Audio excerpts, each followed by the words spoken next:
Hi, we're Oxygen Conservation, and this is the Shoe Room Sessions.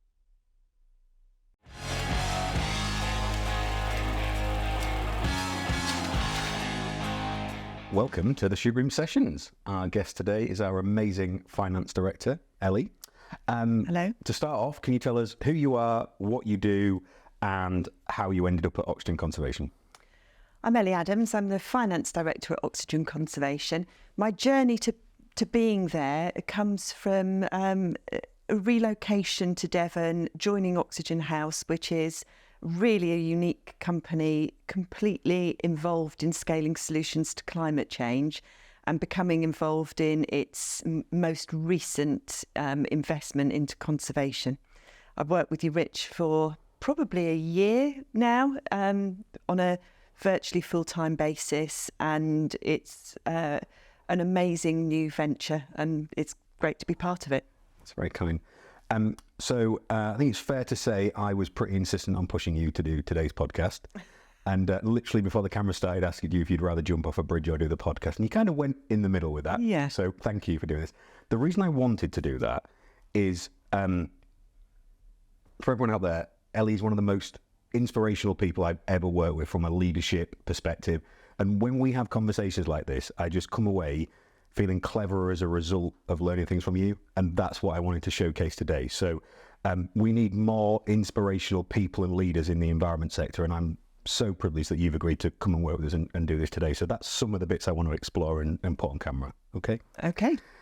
So take us back to the sort of degree into career start. What did you do and how did that begin? I did geography at university. I've always loved geography. It was my favourite subject. I can remember being at primary school and having to do homework for the first time and watching a programme about Indigenous people of Papua New Guinea. And I can even visualise that homework. I loved it, every moment of it. Loved geography. But when I left university, I felt ready to go into the world of work. But I realised that I had a big gap in experience and understanding, which is how business works. And I realised that finance was one of the key aspects of that. So I decided to become an accountant. And the reason was not for the purpose of being an accountant, but for the purpose of understanding business, how businesses make decisions, how they look at things, how they report things. And I think I must have somehow realised that was something I needed to do. So I started working in one of the big four accountancy practices, and I loved it. The variety was huge, the people were great, and I ended up staying for rather a long time. And that's how I came to do it. So I never lost the love of geography, but I was learning so much in the world of finance. And I guess doing what a lot of people do is doing things that interest you in your spare time. Yeah. But to be we all need jobs, right? We're coming out of uni. Jobs. And it was good. I was enjoying, I was learning, I was working with great people. I was based in London, which is a thriving, dynamic place to be in the early stages of your career. But to now be able to do the two together is really, really amazing. It's a great outcome. So if we go back to that point of leaving university, was it even possible that something environmental would have been an option? Did it even appear that there was a career path or a route there? I think I didn't know enough about it, but I think I felt ready for business. That's the point I was at in my life then. I felt ready to sort of tackle something new and move forward. So I don't think I sort of consciously discounted it, but I think I was focused on this is the next stage for me and this is what I want to do. So I think that's slightly not answering the question, but it gives a bit of context. I think when I came out of uni, I was sort of blind to the world of business. So first person in my family to finish school, never mind uni, came out 2008, like the week after the financial crisis. And I had no idea how the world worked or business worked or economics. And it's really interesting how different people on our team talk about their gateways into their first careers and then have been able to bring their sort of career and personal interest together in that regard. One thing I really hope we can do is create those aspirational roles for people who are graduating now that go, I want a career in the business of the environment, and hopefully we can offer that. So you mentioned the things that were sort of the nature-based fun stuff outside of work. So during that first chapter of the career in finance, what were those adventures that you were managing to do at the same time? Travelling the world, going on holiday to far-flung corners of the world, visiting places, being able to just get up and go and camp because you wanted to for the evening. You're in that lovely period of no commitments, but you have enough money in your pocket to be able to do these things. And so that was it. You know, we camped in Wales. I remember the journey out of London, and every 15 minutes the temperature dropped 1 degree. Obviously it was a bank holiday, so we should have known. So camping out in the rain and the stars, safari in Kenya, absolutely loved that.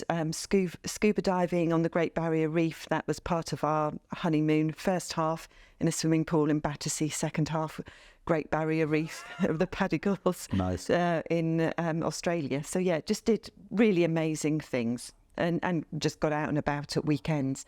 You know, Richmond Park, visiting my now husband's family in Devon, farmers of Devon. I love that because you are right. It's an evolution of form, because those 2 bits of your life where you were grabbing every adventure and opportunity you could, the ability to do both of those at the same time now is so great.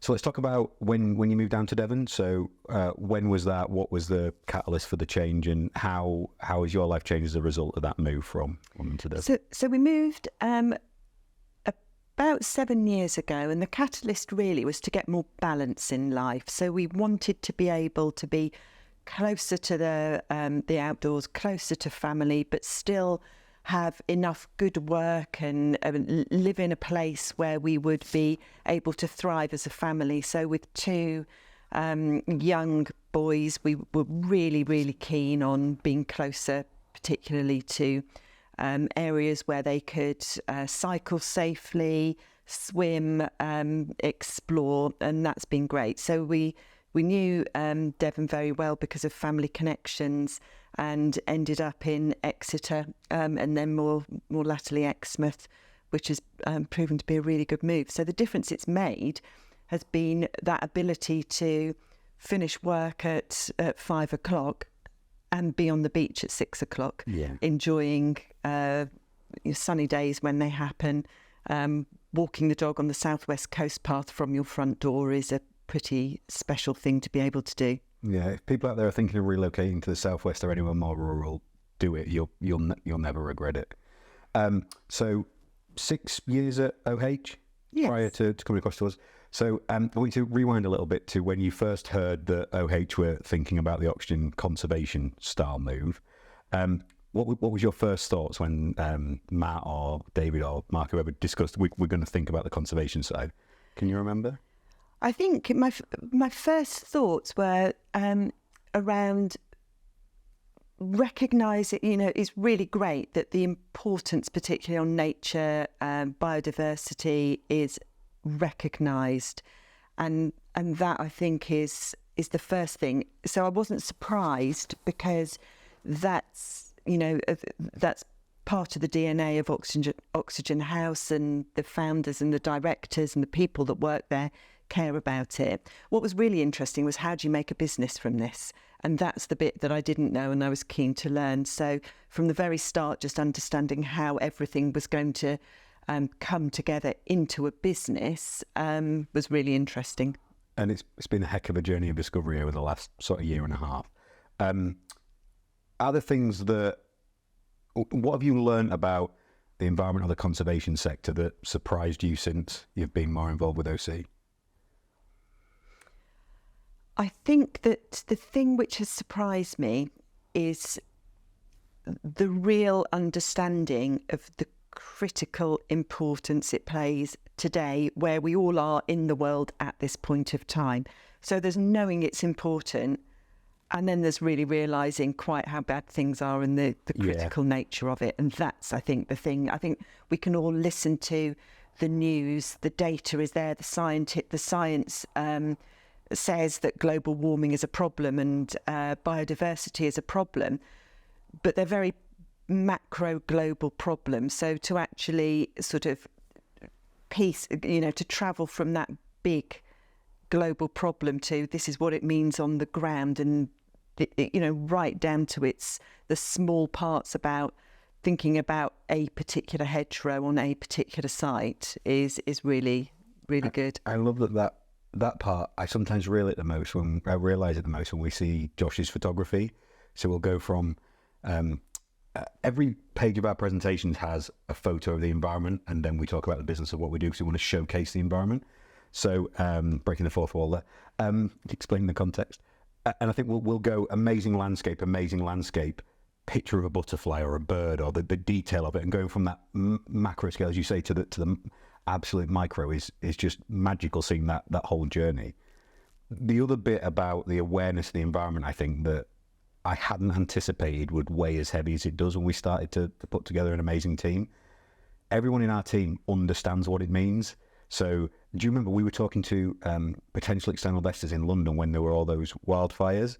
And whilst the media was picking up on it, there was that huge weight of emotion the team was feeling because we understood it was coming to fruition. Is that something you felt across the team? Yeah, absolutely. And a desire to, it's a really, we're in a privileged position. We can, roll our sleeves up and get going and do something about it. And I think that is what really makes us different, and to be in this amazing position. And we need to do something good with that, with the opportunity. Yeah. So that segues on to natural capital. So in terms of what we've seen going out and externally speaking to people, where do you feel the sort of, and you can break this down to areas if you want, but where do you feel we are at the development of that natural capital economy? What are we seeing out there at the moment? I think first of all, like natural capital as an asset class, that's amazing. We need the investment. It has to be done at scale. We can't solve the problem without it. I think for the financial community and the sector as a whole, there isn't a track record. There aren't established ways of doing things, and it takes a lot of time to build that up, and we don't have a lot of time. So I think gathering the momentum and allowing the industry to solve the problem in what will hopefully be a relatively short period of time is really encouraging. But I think it is difficult. It's a multifaceted problem, and everybody needs to do their bit. It can't be solved just by the financial sector, just by government, just by industry. Everybody needs to work together. Mm-hmm. When you're speaking, I was remembering we've had such amazing conversations with lots of different people who have kindly approached us and said, we'd like to support you, we'd like to invest. Without us going out and trying to raise anything yet, all internally funded as we speak. Thank you for the support. I remember that conversation where we went and spoke to a leading high street bank, and we talked to them about the concept of natural capital and carbon. And do you remember we came out of that meeting in the lift? There was me, you, Chris and George. And they'd offered to create an entire set of financial products and services based around a carbon credit return. And that was one of my highlights of the last year. We were sitting in that lift and everyone was silent because we were all like, did that just happen? Did we move? And it felt like we go into these meetings, you're never quite sure where a person's going to be in their awareness or understanding of natural capital. And we'll sort of iterate along. And then there'll be a meeting like that is a huge leap. And you're like, I didn't think we'd be there for ages. It's coming, I think. It feels really exciting. That's it, yeah. It feels like it's coming. And what we have with oxygen conservation is something to talk about, some way of engaging people and talking about what are the challenges, what are the opportunities, and how everyone can work together to overcome them. Yeah. But yeah, unlimited storage, right? 28,000 acres, and every blade of grass, every area of the site, every photo has got a story or an anecdote or an experience with it in terms of how we're acquiring them. And because they're all spread across the country, each has got its own cast of unique characters and people at play, which is amazing. What do you think is next? So if we were sat here in 12 months, what do you think have changed in the sort of natural capital economy? What will have evolved? What will some sticking points still be, maybe? I didn't prep Elly for this question, I hasten to add. So. It's a good question. In 12 months, I think 12 months is simultaneously, it's a long time for us, but not a long time if you're looking at moving things through a market or getting traction. What would be really amazing would be if we had the start of investors putting forward their intent with regard to funding and a remit to go and find sites, to work up the case studies, the examples, which will help build that market. So there's, to me, a really huge milestone would be those catalysts to getting the market moving, and then things beginning to coalesce in a way that it works for investors, because ultimately it has to work for investors for this to get traction in the finance community. Yeah, I'm really excited. I think in the next 12 months we are going to see the world's first legitimate natural capital fund at scale, 250 million, big investment. What's really exciting about that is if we can do that in the right way from institutional investors and pensions funds, then we can draw a line for a person who's starting their pension tomorrow maybe, and say your pension is helping protect and improve the environment, and your retirement and your future existence on life and earth will be protected by your investment. And when we get that circle, I don't think, certainly in our generation and the next and the one after that, if you can do good with that, they're going to demand that we do good with that investment. It won't be enough just to not do bad. We've got to make a change in that regard. I think how the return is generated matters. It matters to people. It matters to, and it's becoming, and the regulation is following that. It's recognising it, and it's not there yet where it needs to be. But everybody doing their bit will get there, and there has to be some push from individuals, some push from government. Business and industry needs to do their bit, and it's the only way that we're going to get to where we need to be in terms of climate change and warming in the time frame we've got. Everybody doing their bit. There's too much money doing bad. We need to mobilise enough doing good to counter it. Okay, so I'm going to take you from the sort of wider piece to the realities of day to day for you. So this may come as surprising to people, but I quite like a fast-paced organisation, and we're very dynamic and changeable, and all of you that have kindly come to work with us get that. What's the reality like of your role on a day-to-day basis? On a day-to-day basis, it's always very different. But I think if you look at what finance does in an organisation, the numbers and the recording of what's going on and the financial position of the company needs to be right, because decisions are made on it. We need to understand it. We need to know it's right. So part of the role is making sure we know what the numbers are and what they're saying. The other part is looking forward and saying, what's our strategy? What's our plan? Where are we going to be? And what is the impact of that in numbers? The numbers unlock the decision making. So I think where we are looking at different strategies which have got different commercial impacts, different environmental impacts, the numbers help support and understand what impact that is going to have. What we need to do is develop those impact measures alongside it, but it can't happen without the financial understanding. So on a day-to-day basis, looking forward, modelling the various scenarios, and knowing that the numbers on which you're basing your information are right is really interesting, to get to that end position and be able to understand quite what influences different outcomes and how much money is needed and what you can do with what you've got is a really interesting role. Spot on. Totally, that's my experience of the bulk of what you would do on a daily basis for us. The other bit I think is what's great about our team is so many different people and backgrounds and experiences and stuff, and you are amazing, especially at the bits I don't love and enjoy. So in terms of structure, organisation, I bristle at anything that might even look like bureaucracy because I want us to go faster and fly, and you are amazing and go, we can do that, Rich, but we also need to do this. Yeah. So I think the balance of certainly your involvement and George, our head of legal, I just think give me absolute, and Dave from a head of operations perspective, give me absolute confidence that each of us within that triangle square can do what we do best, and collectively as an organisation we get to the better point. Yeah. I mean, we've got to operate well, and we've got to operate efficiently and effectively. I think one of the learnings I've had in the last 5 or 6 years of my working career is when those things work, it does enable the dynamism. I can't say that word. No, you It does don't. enable you to Yeah. be dynamic. It does enable you to move swiftly along your strategy and what you're trying to achieve. does. It's an enabler, and I think I'm very much aligned that nobody wants bureaucracy. It's what do we need to do and how do we enable ourselves to do it really, really well. In a sporting context, they always used to coach smooth is fast. So, and that's the same if you've got a business that's operating smoothly and flowing, it's quicker anyway and better anyway, and you're not duplicating and things like that. So that's one of the things I really valued of you bringing to OC.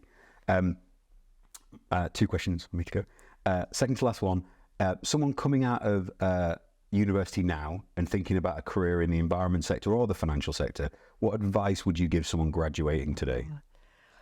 The advice I would give them is look for where you can learn. All of the little learnings that you get in any job add up. Yeah, they do. And so as you're looking, think not does this get me to where I want to be? Because when you're starting out, you have no idea of the range This of industry different didn't things. exist, right? No, but you don't know them. You don't have visibility. So rather than thinking, I'm travelling from A to B and I need to get there as quickly as possible, look for ways, look for stuff you're going to enjoy, look for where you can learn, because all of the learnings and the experience will help you progress and help you be a balanced professional in whatever industry you're in. Just keep looking, look for good companies, look for good roles, look at Good bosses that'll let you learn. And good teams. Yeah, absolutely. I think there's an analogy I've been playing around with at the moment, that careers, in my experience, that you're not taking a lift between levels. You've got to take the stairs, because it's hard steps between in terms of the things you're learning. And you don't some people make 1 or 2 big career jumps, but the ones that are successful have learned along the way as they're doing things. And you don't go at the same pace at every stage. No, totally. It's not a straight line, and some bits go very quickly and some bits not so quickly, and all of that is You fine. never know what you're learning when you're learning it. Every so often I'll catch myself going, oh. So I had the comedic collection of terrible summer jobs, from steelworks to oil refineries and labouring on building sites. And the worst one was putting fences around a sewerage farm in the middle of summer. That was absolutely the worst. And me and a 7-foot Estonian chap unloading nappy boxes out the back of a lorry. He couldn't speak English, and he just went to me, you do the low ones, I'll do the high ones. And that was 12 hours a day, which was great. And every so often I'll look back and go, oh, I learned that in that environment. And until you apply it again, you don't realise what you've learned. Elly, as expected, inspirational, amazing that you are. Final question we ask everyone is, what does scaling conservation mean to you? It means really feeling like you're making a difference, really to be in the position where you're scaling and you're doing, that the problem is huge. We're trying to solve a big problem, and the only way we're going to make progress is to do stuff at scale. So I think to be part of that is exciting on a daily and weekly basis, but to imagine ourselves at the end and to look back and say, look what we did, that was great, that legacy, I think that's a great position to be in.